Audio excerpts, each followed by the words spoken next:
এমন 5টি খাবার যা ব্রণের বিরুদ্ধে যুদ্ধ করবে এবং ত্বককে উজ্জ্বল রাখবে।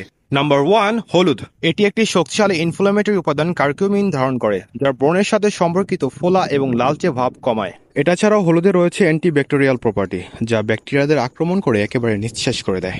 2, শসা। অবিশ্বাস্য হাইড্রেটিং বৈশিষ্ট্যের জন্য পরিচিত। শসা আপনার স্কিনের বেস্ট ফ্রেন্ড। এটা ক্ষতিগ্রস্ত ত্বকের স্বস্তি দেয়, ইনফ্লামেশন কমায় এবং কুলিং ইফেক্ট প্রদান করে, যা দ্রুত ব্রণ সরাতে সাহায্য করে। এর উচ্চ জলীয় উপাদান টক্সিনকে বের করে দেয় এবং আপনার ত্বককে সুস্থ রাখে এবং ময়শ্চারাইজ করে। শেষ খাবারটি এমন কিছু যা আপনি কল্পনা করতে পারবেন না, সো কিপ ওয়াচিং। নাম্বার 3, পেঁপে। গরমের এই ফলটিকে বলা হয় ত্বকের যত্নের জন্য গুপ্তধন। পেঁপেতে রয়েছে পাপাইন, একটি এনজাইম যা এক্সফোলিয়েট করে ত্বকের মৃত কোষ এবং অতিরিক্ত তেল দূর করে, যা ক্লোক পোর সৃষ্টি করতে পারে। এমনকি এটি ব্রণের দাগ হালকা করতেও সাহায্য করে, যা আপনাকে একটি পরিষ্কার